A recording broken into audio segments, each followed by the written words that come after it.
Hi everyone, I'm Dr. Michael Canuel. I'm the CEO of Learn, and this is the February-March edition of the CEO Message.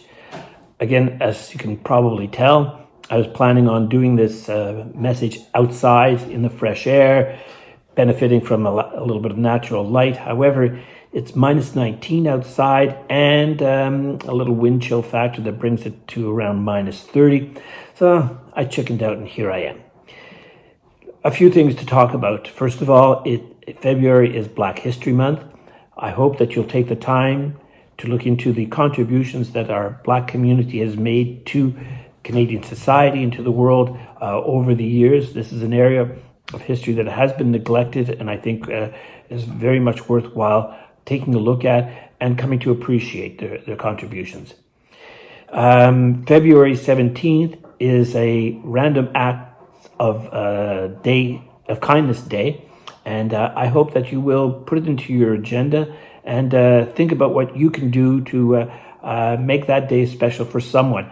We have difficult and challenging times. There's a lot of anxiety, a lot of stress in the world. A little random act there might make a difference for someone somewhere, and I think it'd be very worthwhile. A couple things to note.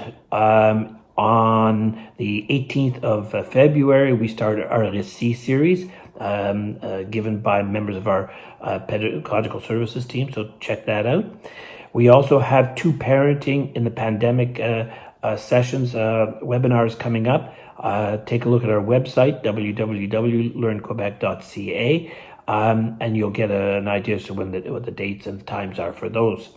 The I Belong series, sponsored by the Secretariat, is complete. The registrations are complete, and we have over 1,800 registrations, dozens and dozens of schools, and every school board is a representative. I can't tell you how thrilled I am that we're getting such a large, wide level of participation. In the first round, the work that the kids did and our PRT team and everyone else involved was just amazing. So I'm looking forward to seeing how round two turns out.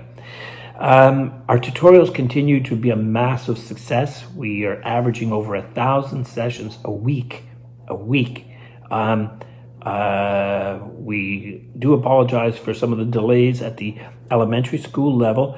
High school is not so bad, but we're hiring more tutors. We're doing our best to reduce those delays, and hopefully we'll be able to ramp everything up starting as of April 1st. As you know, in March we will not be giving tutorials simply because our tutors need a break as well. It's spring break and we don't all have spring breaks quite at the same time, but they will be coming back up in April, and we hope that we'll be able to gear them up a little bit so that we can reduce wait times for parents, because I know that the demand is going to go up considerably. March break, of course, just to mention to you, is a time where maybe we can regenerate, build up our strength. We still have a few months to go in a very challenging year. Our students need us, our children need us. Take care of yourselves, be strong, and hang in there. 2021 is coming to an end, and hopefully the pandemic as well, or at least this phase of it all. Be safe, be well, see you soon.